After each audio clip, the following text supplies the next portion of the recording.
Hello students, today topic is computer generation. और हमने बहुत इजी फॉर्म में डिफ्रेंशिएट करने की कोशिश करी है सारे जनरेशन को आपस में, और मोस्टली वही पॉइंट उठाए हैं जो एग्ज़ाम में पूछे जाते हैं। तो जल्दी जल्दी शुरू करते हैं। अब बिना स्किप के पूरी वीडियो देखिएगा तो आपको बहुत इजी तरीके से समझ में आ जाएंगे डिफरेंस सारे जनरेशन के बीच में। तो पहला जो फर्स्ट जनरेशन था उसमें वैक्यूम ट्यूब्स लॉन्च किए गए थे। तो जो इम्पोर्टेंट हेडिंग है, first very high price because material was expensive. बहुत हाई प्राइस का था क्योंकि उसमें जो मटेरियल यूज़ किया जाता था बहुत एक्सपेंसिव होते थे। कंज्यूम हाई इलेक्ट्रिसिटी बहुत कंज्यूम करता था। साइज वॉज टू बिग, उसके साइज इतने बड़े होते थे कंप्यूटर के कि वो पूरे कमरा ज़रूरत पड़ता था उसे रखने के लिए, और बहुत जल्दी गर्म भी हो जाते थे, इसलिए उसमें वेंटिलेशन दिए जाते थे, बड़ी बड़ी खिड़कियाँ, एग्जॉस्ट फैन दिए जाते थे ताकि कंप्यूटर को कूल रखा जा सके। फिर भी 10 to 15 मिनट्स में अगर आप काम कर रहे हो तो इतना गर्म हो जाता था कि बंद करना पड़ता था, डर रहता था कि कहीं ब्लास्ट ना कर दे। सो कम समय के लिए ही उसमें काम किया जा सकता था। अच्छा, बहुत ज़रूरी बात है इसमें जो लैंग्वेज यूज़ हुई है, हाई लेवल लैंग्वेज।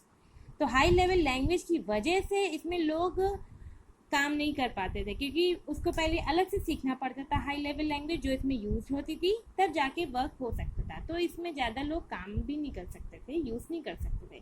तो इसमें इस पीरियड में जो दो कंप्यूटर लॉन्च हुए हैं, पहला नाम है इनियैक, दूसरा नाम है यूनिवैक। तो इनिवैक 2 स्टूडेंट्स के द्वारा इन्वेंट किया गया था, उसके बाद यूनिवैक आया। तो इनियैक इतना ज़्यादा पॉपुलर नहीं रहा, लेकिन यूनिवैक थोड़ा डिफरेंट थ्योरी पे था और वो सक्सेसफुली लॉन्च हुआ मार्केट में और काफ़ी टाइम तक चला। तो ये हमारा फर्स्ट जनरेशन है वैक्यूम ट्यूब। अब हम लोग आते हैं सेकेंड जनरेशन पे। तो जो सेकेंड जनरेशन में लॉन्च हुआ था उसको कहते थे ट्रांजिस्टर्स। ट्रांजिस्टर्स में आप ये लिख सकते हैं was much better than first generation of computer because of high level language was not present. ये जो लॉन्च हुआ था मेड इन 1947, और इसकी जो मोस्ट इम्पॉर्टेंट एडवांटेज है जो मल्टीपल क्वेश्चन में पूछे जाते हैं, ये आप नोट कर लीजिएगा। Number 1, 200 transistors are about the same size of one vacuum tube. तो इसमें भी क्वेश्चन पूछा जा सकता है how many transistors are about the same size of one vacuum tube, तो आपको आंसर देना होगा 200। ऐसी number second, 40 times faster than a vacuum tube. तो क्वेश्चन आ सकता है how many times faster than a vacuum tube, तो आपको लिखना होगा 40 टाइम्स। तो ये क्वेश्चन मोस्टली पूछे ही जाते हैं। Number 3, must less expensive than अ वैक्यूम ट्यूब। ऑफकोर्स वो इतना बड़ा था तो उसके लिए मेंटेनेंस भी खूब चाहिए थी, ये छोटा है उसके मुकाबले तो इसमें कम मेंटेनेंस चाहिए होती है और एक्सपेंस भी कम होता है। Do not get hot and burn out, और ये गर्म भी नहीं होता है कि इसमें बर्न आउट होने का, ब्लास्ट होने का भी खतरा रहे। तो उस समय के जो पॉपुलर जो लॉन्चेस हुए थे वो ये हैं, आप इसको नोट कर सकते हैं। IBM 7094 series, IBM 1400 series, CDC 164 etcetera. तो ये हमारा थ्योरी थी सेकेंड जनरेशन की जिसमें ट्रांजिस्टर्स यूज़ हुए थे। ये इम्पोर्टेंट कुछ एडवांटेजेस है और ये कुछ पॉपुलर जो उस समय रिलीज़ किए गए थे कंप्यूटर्स, तो ये है। अब आते हैं हम लोग थर्ड जनरेशन में, इंटीग्रेटेड सर्किट। ये हम लोग के थर्ड जनरेशन में लॉन्च किया गया था ईयर 1958। तो more better than previous computers, ये आप सब जनरेशन में लिख सकते हैं comparison to previous generation computer. तो obviously more better than previous computer, more reliable, less price. तो साइज था 1/4 स्क्वायर इंच। तो जो क्वेश्चन पूछा जा सकता है, one integrated computer works equal to 1000 of transistors. So how many integrated works equal to how many of transistors, ये आप नोट कर लीजिएगा। एडवांटेज में आप लिख सकते हैं less size if compare to previous, high speed, less price and reliable more.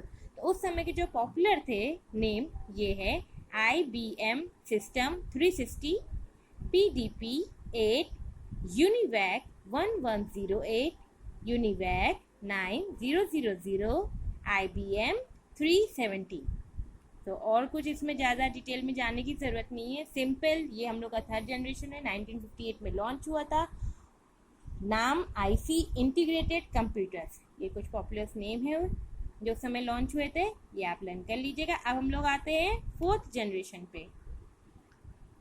Okay, this is the fourth generation micro processors which was launched in 1971 by Ted Hoff.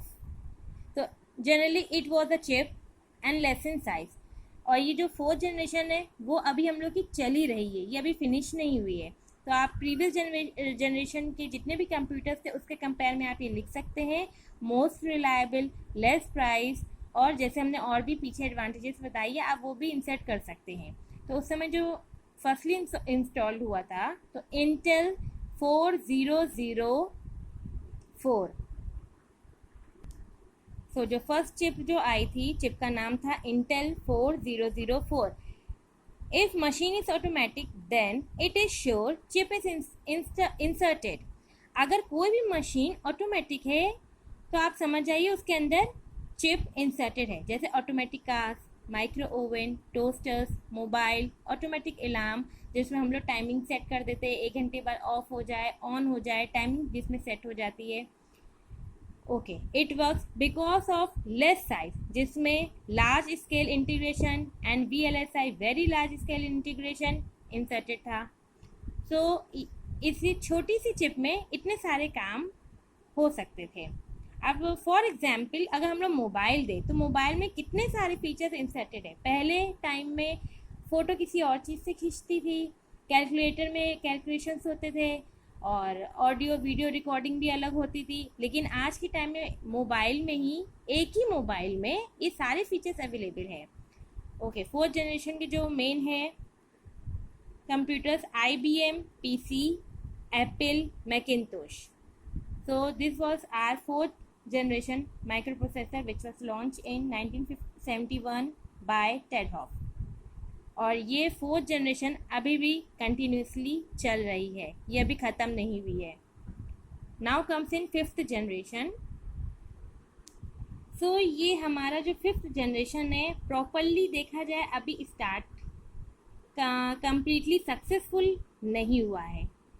ये जापानीज द्वारा start किया गया है, जापान से start किया गया है। इसमें क्या है कि रोबोट बनाए जाते हैं, रोबोट के लिए कि सारे फंक्शन रोबोट कर सके, लेकिन ये पॉसिबल ही नहीं है। रोबोट ओनली कमांड्स में ही फंक्शन करेंगे, अपने में सेंस नहीं कर सकते हैं, सेल्फ डिसीजन नहीं ले सकते हैं जो ह्यूमन के पास होती है ये पावर।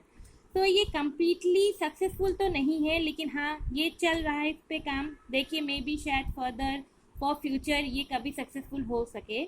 तो इसलिए फोर्थ जनरेशन अभी ऑन द वे है, ये चल रहा है। और ये कह सकते हैं कि आर्टिफिशियल इंटेलिजेंस में भी इन फ्यूचर सक्सेसफुल हो सके।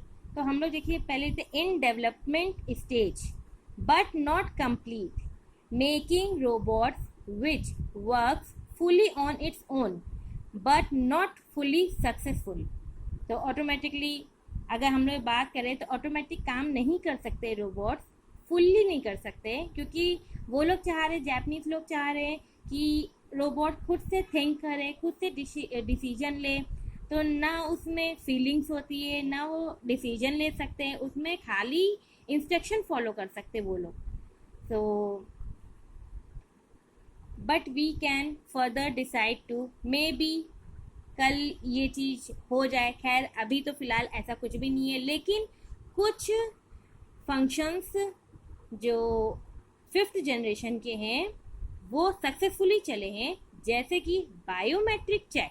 बायोमेट्रिक चेक में क्या होता है, जिसमें फेस डिटेक्शन होता है, थंब स्कैन होता है, वॉइस स्कैन होता है, रिकॉर्ड फिंगरप्रिंट्स होता है। ये सब रोबोट्स के लिए किया गया था शुरुआत, लेकिन ये आज हम लोग की डिजिटली जो रिकॉर्ड्स में जो रिकॉर्ड्स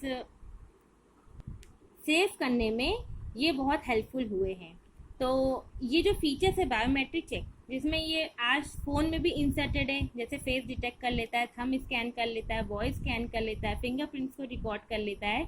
तो ये चीज़ें तो हम लोग की लाइफस्टाइल में बहुत अच्छे से ढल गई है, बहुत अच्छे से चल रही है। तो इसमें एक नैनो टेक्नोलॉजी है, वो भी बड़े अच्छे से यूज़ हो रही है।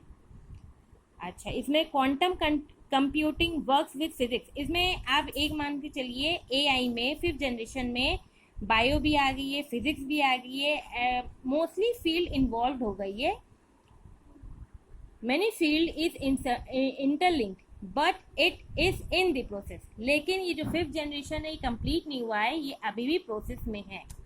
तो इसमें अगर इम्पोर्टेंट है तो यही है, 5th जनरेशन आर्टिफिशियल इंटेलिजेंस है और ये प्रोसेस में चल रहा है, लेकिन ये कंप्लीट नहीं है। लेकिन इसमें bio, physics, chemistry, everything is interlinked.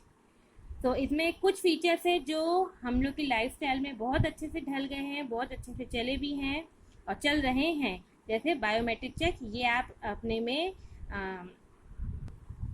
ये जितने भी रिकॉर्ड्स है अपने रिकॉर्ड्स में ऐड कर सकते हैं। बायोमेट्रिक चेक जिसमें फेस डिटेक्ट आ जाता है, थंब स्कैन आता है, voice scan and record fingerprints. और इससे ज़्यादा इसमें कोई इंपॉर्टेंट नहीं है। ये शॉर्ट फॉर्म में जितना ईजी वे में हो सकता है हमने समझाने की कोशिश करी है। होप आपको समझ में आया होगा। कोई भी प्रॉब्लम है इससे related, any question there is, तो आप कमेंट सेक्शन में हमको बताइए, हम उसको सॉल्व करने की जल्द से जल्द कोशिश करेंगे। और टेक केयर स्टूडेंट्स, बाय।